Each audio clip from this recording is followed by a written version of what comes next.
Okay, so welcome back to class, and we are going to continue in our discussion.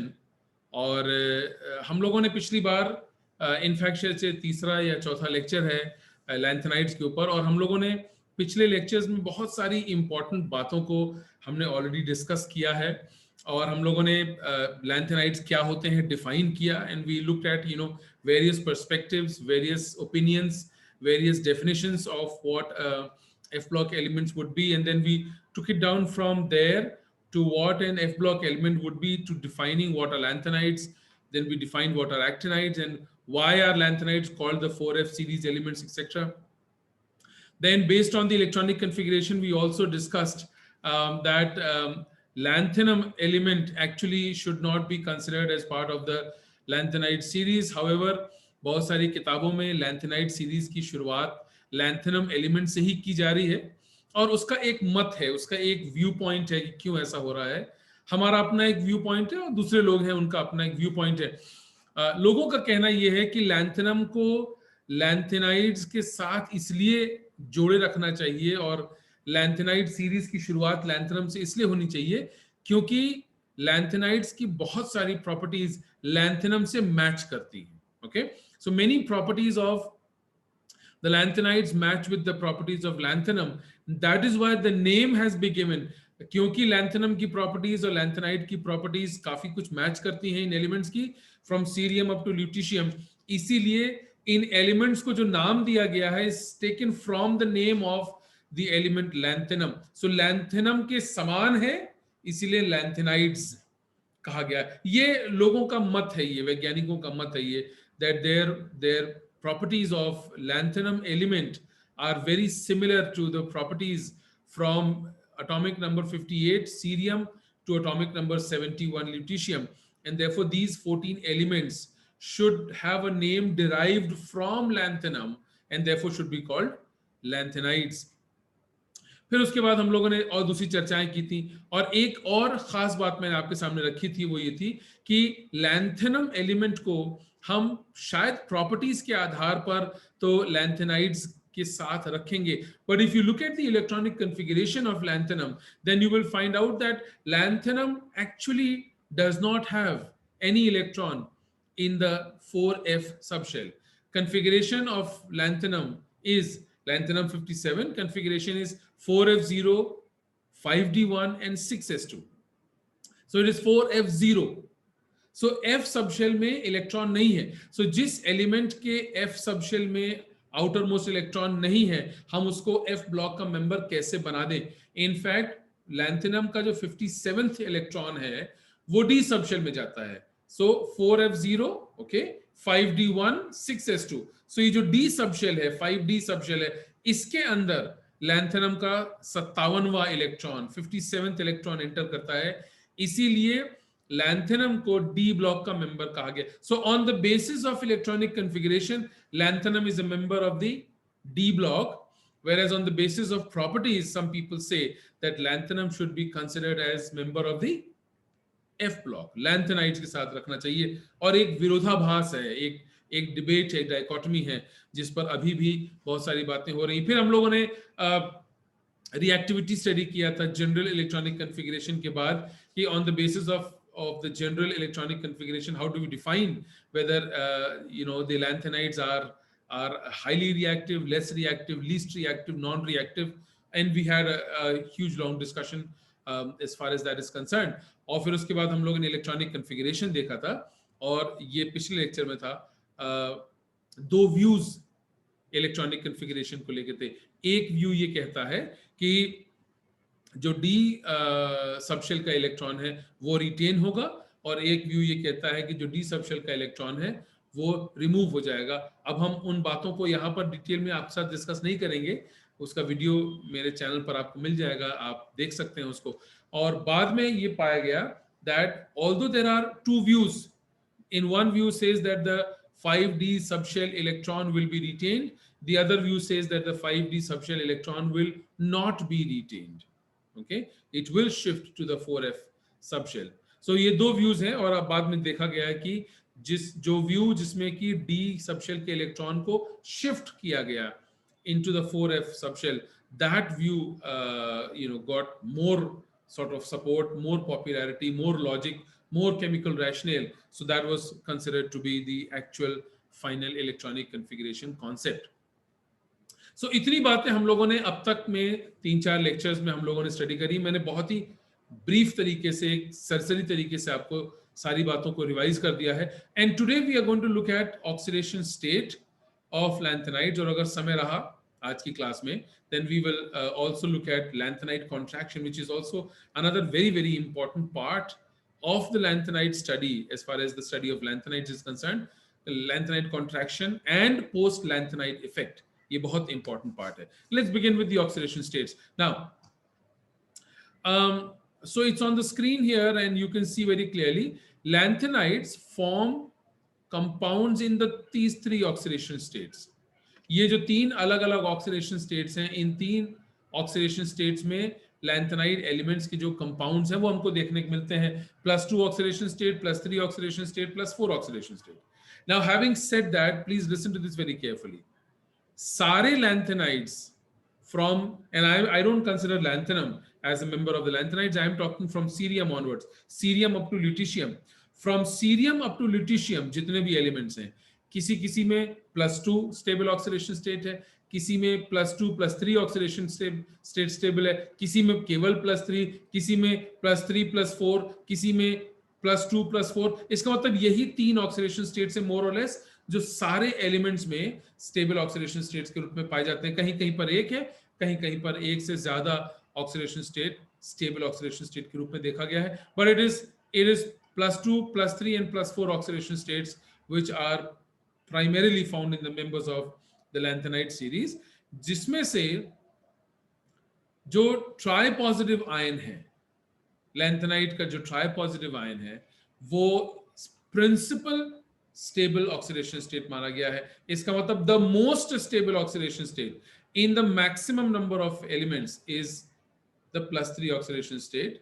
ये principal stable oxidation state माना गया. The common occurrence of the +3 oxidation state for all lanthanide appears to be due to greater stabilization of the 4f orbitals in comparison to the 5d or 6s with the increasing ionic charge. So ये एक बहुत important aspect है, greater stabilization of the 4f orbitals या subshell as compared to 5d या 6s. More stable होने के नाते इसमें से इलेक्ट्रॉनों का निकलना मुश्किल होता है, जबकि 6s के इलेक्ट्रॉन और 5d में जो भी इलेक्ट्रॉन है वो आसानी से निकलते हैं, इसीलिए +3 ऑक्सीडेशन स्टेट इजीली अचीव हो जाता है. So you don't have to get worried. As we move forward, आगे आने वाली स्लाइड्स में हम लोग देखेंगे किस तरह से इलेक्ट्रॉन्स एक एक करके रिमूव होते हैं, so that we achieve the stable oxidation state. Okay. Also that, this is another very important point, the sum of the first 3 ionization energies for each of the lanthanide elements are low. Low ionization energy का मतलब क्या हुआ? Low ionization energy का मतलब है that the outer 3 electrons can be easily removed. इसको ध्यान रखिएगा. Ionization energy का मतलब क्या है? Ionization energy means the amount of energy required to remove the outermost electron. The first 3 ionization energies means the total energy required for the removal of the outer 3 electrons. बाहर के जो 3 electron हैं, उन 3 इलेक्ट्रॉनों को निकालने के लिए यदि ज्यादा ऊर्जा चाहिए, हम कहेंगे हाई आयनाइजेशन एनर्जी है, तो उतनी ऊर्जा प्रोवाइड नहीं हो पाएगी, लिहाजा इलेक्ट्रॉन नहीं निकल पाएगा और +3 ऑक्सीडेशन स्टेट एग्जिस्ट नहीं कर पाएगा. लैंथेनाइड्स के केस में ज्यादातर मेंबर्स में जो फर्स्ट 3 आयनाइजेशन एनर्जीज का सम है, यानी बाहर से 3 इलेक्ट्रॉनों को निकालने के लिए जितनी टोटल एनर्जी चाहिए, ये टोटल एनर्जी का अमाउंट काफी कम है, थोड़ी सी एनर्जी. और क्योंकि कम है इसलिए इजीली अवेलेबल है, और क्योंकि इजीली अवेलेबल है इसलिए एनर्जी मिलती है एटम को और इलेक्ट्रॉन निकल जाता है, और इलेक्ट्रॉन के निकलने से +3 ऑक्सीडेशन स्टेट इजीली एग्जिस्ट कर पाता है. Thus, the +3 oxidation state dominates the chemistry of the lanthanide elements. So, +2 +3 +4 ये तीनों ऑक्सीडेशन स्टेट्स एग्जिस्ट करते हैं. However, +3 oxidation state happens to be the most common, the most stable, and the principal oxidation state in all members of the lanthanides. अब आप देखिए यहाँ पर. So if you look here, एक comparative table यहाँ पर बनाया है मैंने. ये elements हैं हमारे, starting with cerium going up to lutetium. We have the +3 oxidation state. अब आप notice कीजिएगा, मैंने +3 +2 +4 में कुछ को red से मैंने mark किया हुआ है. You know, these are printed in red. What am I trying to show? I am trying to show that these are the extra stable oxidation states. These elements, for example, in case of gadolinium, gadolinium में +3 and lutetium में +3 oxidation state, ये most stable oxidation state के रूप में exist करेगा. Then europium में +2 और इटर्बियम में +2 oxidation state most stable oxidation state होगा. और उसके बाद सीरियम में +4 and टर्बियम में +4 oxidation state most stable होगा. ये बात रिफ्लेक्ट करने की कोशिश में कर रहा हूं. सो जितने भी लैंथेनाइड्स हैं, इन सब में +3 ऑक्सीडेशन स्टेट एग्जिस्ट कर रहा है. ओके, कैसे एग्जिस्ट कर रहा है देखिए यहां पर आप. ये देखिए, just let me write for you the electronic configuration of cerium. यहां पर देखिएगा, मैं स्क्रीन में नीचे की तरफ लिख रहा हूं. सीरियम का कॉन्फ़िगरेशन, सीरियम एटॉमिक नंबर 58. सो ये हो गया xenon 54. Xenon is 54. We have, okay, 4F1, we have 5D1, and then we have 6S2. This is cerium, the valential electronic configuration of cerium and atomic number 58. अब जब cerium try positive ion में change होगा, cerium try positive ion में change होगा, तो मानी बात है कि प्रिंसिपल क्वांटम नंबर 6 में जो 2 इलेक्ट्रॉन है, let me change the colour here so that you can clearly see it. So principal quantum number 6, ये outermost principal quantum number है. इसके जो 2 इलेक्ट्रॉन है ये निकलेंगे यहां से, और फिर उसके बाद इसके अंदर जो second outermost principal quantum number है वो 5 है, और इसका एक इलेक्ट्रॉन निकल जाएगा. यानी कि सीरियम के अंदर जो 6s के 2 इलेक्ट्रॉन है वो निकलेंगे, 5d का जो इलेक्ट्रॉन है वो निकलेगा. फाइनली सीरियम का देखिए ट्राई पॉजिटिव का जो इलेक्ट्रॉनिक कॉन्फ़िगरेशन है सीरियम ट्राई पॉजिटिव का, वो होगा, और वो मैं आपके सामने बना दे रहा हूं. It will be of course xenon 54, and then we have 4F1. 5d का इलेक्ट्रॉन चला गया तो ये हो जाएगा 5d0. 6s का इलेक्ट्रॉन भी चला गया तो ये भी हो जाएगा 6s0. 4F1. आप देखिए यहां पर 4F1, 5d0, 6s0. सो ये सीरियम ट्राई पॉजिटिव. इसी तरह से praseodymium tripositive, neodymium tripositive, and so on. So the entire series, the entire lanthanide series will have a +3 oxidation state, जिसमें से gadolinium और lutetium के अंदर जो +3 oxidation state है ये most stable है, most stable. और आपको बिल्कुल साफ दिख रहा है कि gadolinium tripositive में और lutetium tripositive में ये most stable क्यों है. Well, let me mark it out for you. You can see with the blue pen I'm marking here 4F7 configuration in case of gadolinium and 4F14 configuration in case of lutetium. So gadolinium tripositive में configuration है xenon 54, 4F7, 5D0, 6S0. So जो 4F7 configuration है ये half filled है. ये आपको मालूम है कि F सबशेल के अंदर कुल मिलाकर के 14 इलेक्ट्रॉन हो सकते हैं, यहां 7 इलेक्ट्रॉन है, यानी हाफ फिल्ड कंडीशन अचीव हो रही है. ये हाफ फिल्ड है ये, और क्योंकि हाफ फिल्ड कंडीशन अचीव हो रही है, and half filled and full filled orbitals have extra stability, have greater stability. So यहां पर गैडोलिनियम ट्राई पॉजिटिव में 4F7 और ल्यूटेशियम ट्राई पॉजिटिव में 4F14 कॉन्फ़िगरेशन की वजह से gadolinium tripositive and lutetium tripositive are in case of gadolinium and lutetium, the tri-positive state acquires much higher stability, because in gadolinium, tri-positive state will give a half-filled configuration, and in lutetium, tri-positive state will give a full-filled configuration, which will give it extra stability. यहां पर आप देखिए bye positive ने, सो मैंने कहा कि ये most common and most stable oxidation state है ट्राई पॉजिटिव आयन का.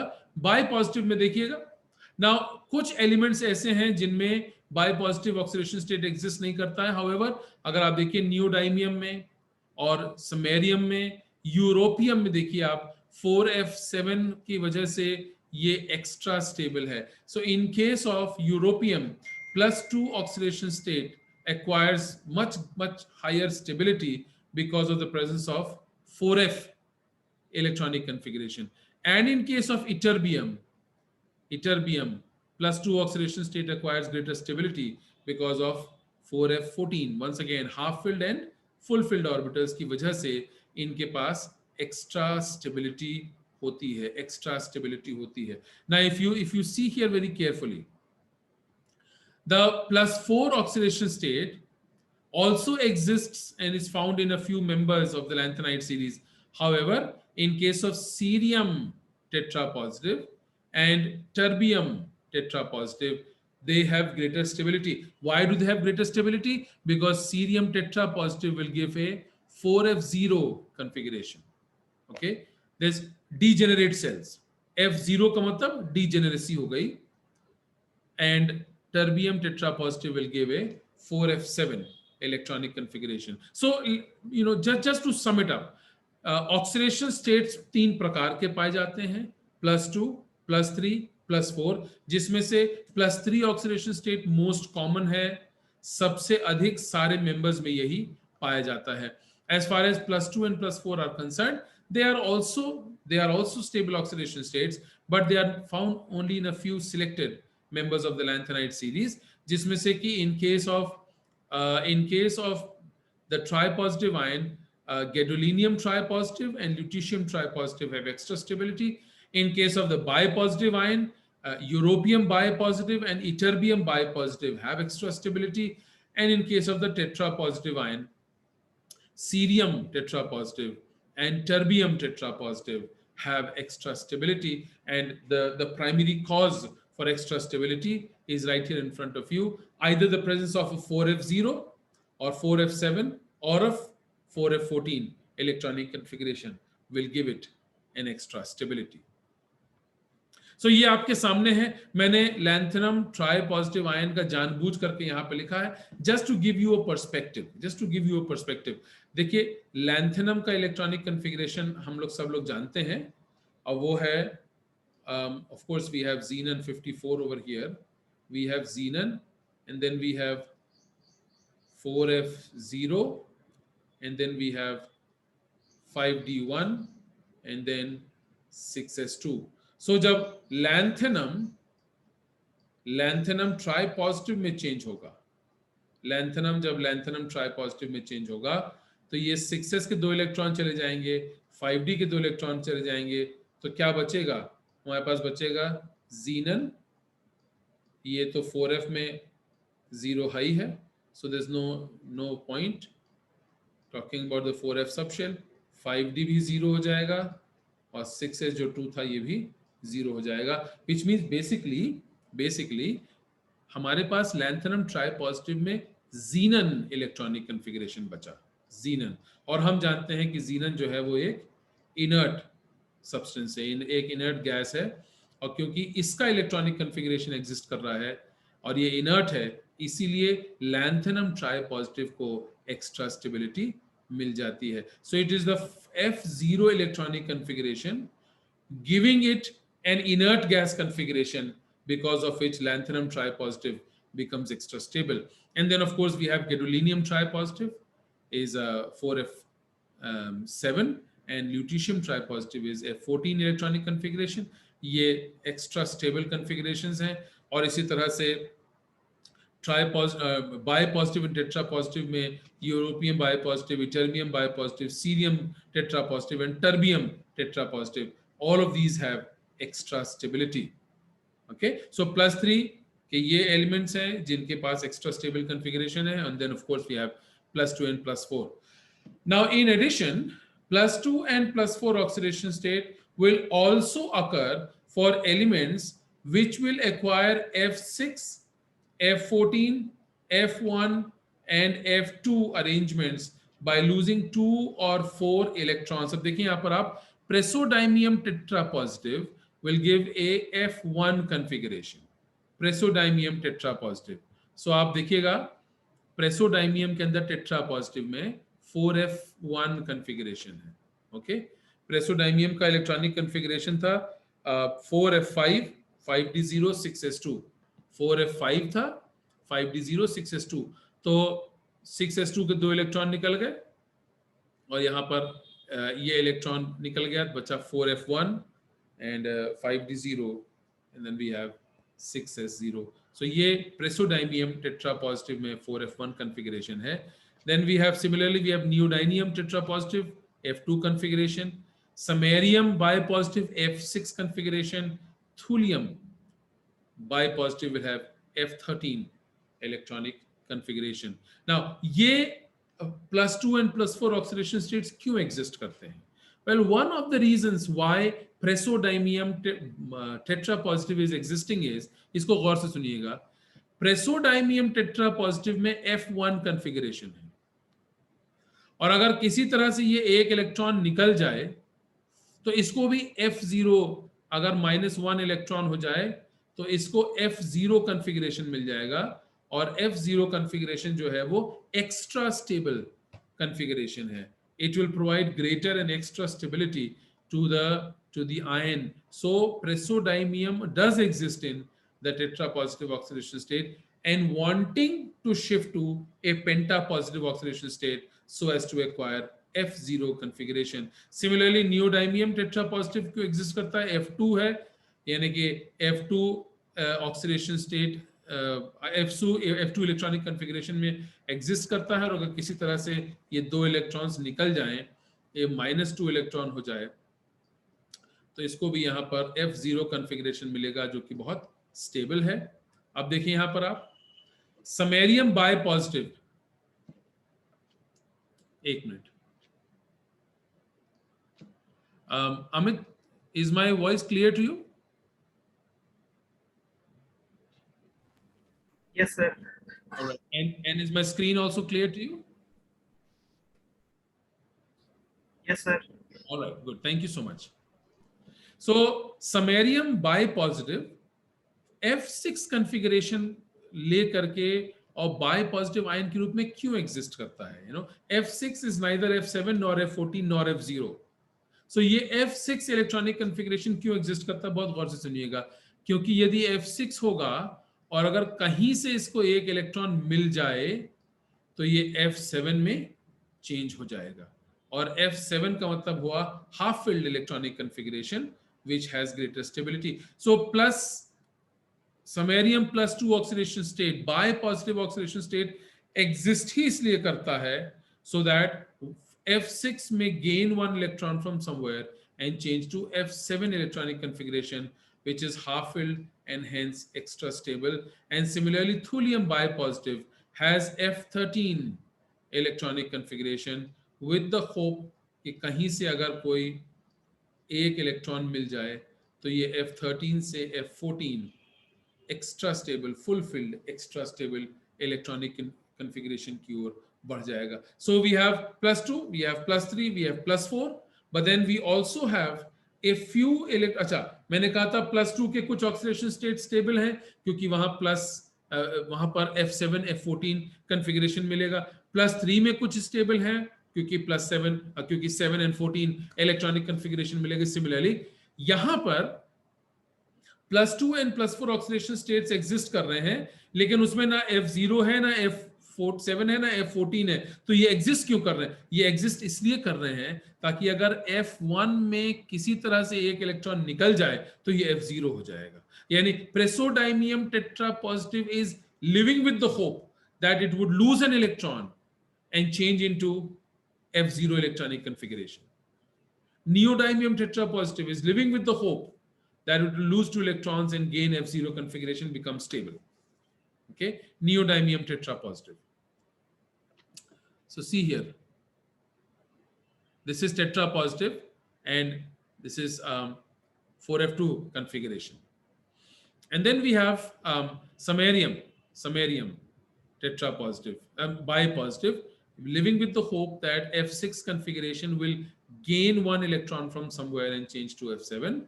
And of course, thulium, F13 will gain 1 electron and change to F14. So ये एक basic perspective है, एक basic background है lanthanides के oxidation states का. Now, another very important aspect. Because +3 is the most stable oxidation state in all members of the lanthanides, +2 and +4 are relatively less stable as compared to +3. अब देखिए यहाँ पर आप, this is a lanthanide, M stands for lanthanide. Bipositive will immediately want to change to lanthanum tripositive. So for example, cerium, और अगर देखा जाए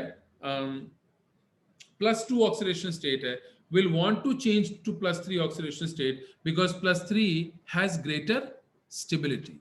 और क्योंकि +2 से +3, आप देखिए +2 का मतलब 2 इलेक्ट्रॉन की डिफिशियंसी, +3 का मतलब 3 इलेक्ट्रॉन की डिफिशियंसी, इसका मतलब 1 इलेक्ट्रॉन यहां पर निकल रहा है. +2 changing to +3 is a loss of 1 electron.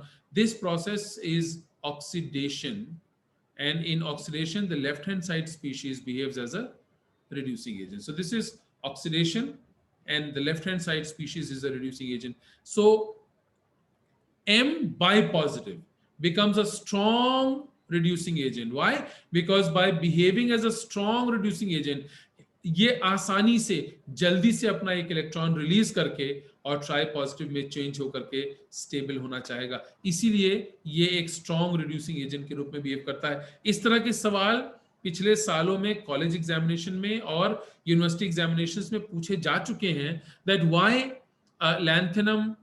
lanthanides bipositive oxidation state behaves as a strong reducing agent. Well, because by losing 1 electron, it can immediately change to a tripositive state, which will make it more stable, and therefore the loss of electron becomes a fast, spontaneous, quick process, making the bipositive ion a strong reducing agent. Similarly, the tetrapositive state will also want to immediately revert to tripositive. अब tetrapositive का मतलब loss of 4 electron to change by gaining 1 electron, loss of 3 electrons. So gaining of electron, which means reduction, and reduction के अंदर जो left hand side species that behaves as a strong oxidizing agent. So lanthanide bipositive ions and lanthanide tetrapositive ions behave as strong reducing and strong oxidizing agents respectively, so that they can both change to the tripositive oxidation state,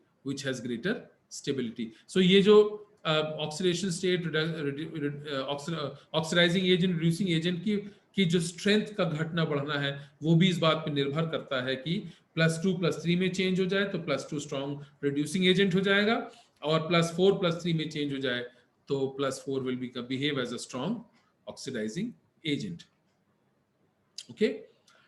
Now, electronic configuration of various oxidation states, ये हम लोगों ने इनमें से कुछ को हम discuss कर चुके हैं, कुछ यहाँ पर मैंने specifically mention किया है. So the configuration of those bipositive and tetrapositive species which have extra stable 4F0, 4F7 or 4F14 also exist. Now these are the bipositive and tetrapositives having either 4F0 or a 4F7 or 4F14 electronic configurations, making them extra stable, So cerium tetrapositive, शायद मैंने कहीं पर बनाया भी था, या देखिए आप सीरियम है यहाँ पर आपके सामने नीचे, बिल्कुल देखिए cerium 4F1 5D1 6S2. Cerium जब वो ट्राई पॉजिटिव में चेंज होगा तो 6s के 2 इलेक्ट्रॉन चले जाएंगे, 5D का 1 इलेक्ट्रॉन चला जाएगा, बचेगा 4F1 5D0 एंड 6S0. और अगर ये सीरियम ट्राई पॉजिटिव, ये सीरियम टेट्रा पॉजिटिव में चेंज हो जाए तो देखिए टेट्रा पॉजिटिव में कब चेंज होगा, जब ये बचा हुआ अंतिम 4f का इलेक्ट्रॉन भी निकल जाए तो कॉन्फ़िगरेशन हो जाएगा xenon. We will get a 4f0 configuration, and of course we have 5d0 and 6s0. So ये जो 4f0 मिल रहा है इसी की वजह से एक्स्ट्रा स्टेबिलिटी है. So cerium tetra positive will have 4f0 electronic configuration which is extra stable. Similarly we have terbium tetra positive 4f7 हो जाएगा, europium bipositive 4f7, ytterbium bipositive 4f14. So ये 4f0, 4f7 and 4f14 electronic configurations have extra stability. So although +3 oxidation state is more stable, still +2 and +4 oxidation state will exist, because by doing so इनको 4f0 या 4f7 या 4f14 electronic configuration मिलेगा. Now in addition, इसके अलावा in addition, other elements close to these elements also show +2 and +4 oxidation state. For example, promethium tetra positive will exist in 4f1. देखिए ये आपके सामने है ना, ये जो 4 है, promethium tetra positive will exist in f1 configuration, samarium bipositive in 4f6 configuration, thulium bipositive in 4f13 configuration, and neodymium 4 positive will exist in 4f2 configuration. The existence of these species suggests that other factors, so it's not only the half-filled or full-filled electronic configuration, but there are other factors, namely some thermodynamic and kinetic factors, also play their role towards providing stability to these ions. And some of the non-tripositive species which do have some aqueous chemistry are cerium tetrapositive, samarium bipositive, europium bipositive, इटर्बियम बायोपॉजिटिव. सो ये कुछ एक electronic configurations ऐसे हैं जिनमें केवल half filled and full filled orbitals he stability को define नहीं करता है, बट कुछ और फैक्टर्स हैं, कुछ थर्मोडायनामिक फैक्टर्स हैं, कुछ काइनेटिक फैक्टर्स हैं, कुछ और ऐसे फैक्टर्स हैं जो कि इसके केमिस्ट्री को एनहांस करते हैं, और वो एलिमेंट्स हैं cerium टेट्रापॉजिटिव, samarium bipositive, and europium bipositive and ytterbium bipositive. Okay, so ये जो है बेसिक कॉन्सेप्ट है ऑक्सीडेशन स्टेट का, और मैं ये जरूर से चाहता हूं कि आप इन चीजों को पढ़ें, बहुत अच्छी तरीके से पढ़ें, so that you know that the whole concept of oxidation state is a very important one. Not only देखिए सेमेस्टर 6 के एग्जामिनेशंस, आई डोंट नो आज कल में वो डिसाइड हो जाएगा होंगे कि नहीं होंगे या जो भी होगा, बट एक चीज का ध्यान रखिएगा that these are very core essential concepts, they're very important concepts, and therefore it is important whether you appear for examinations or you don't is not very important, but what is important is that you should know the subject, you should know, or what are the intricacies and what are the details of all the study of oxidation states for the lanthanides. So I have another meeting which I have to attend, so I'm going to close now.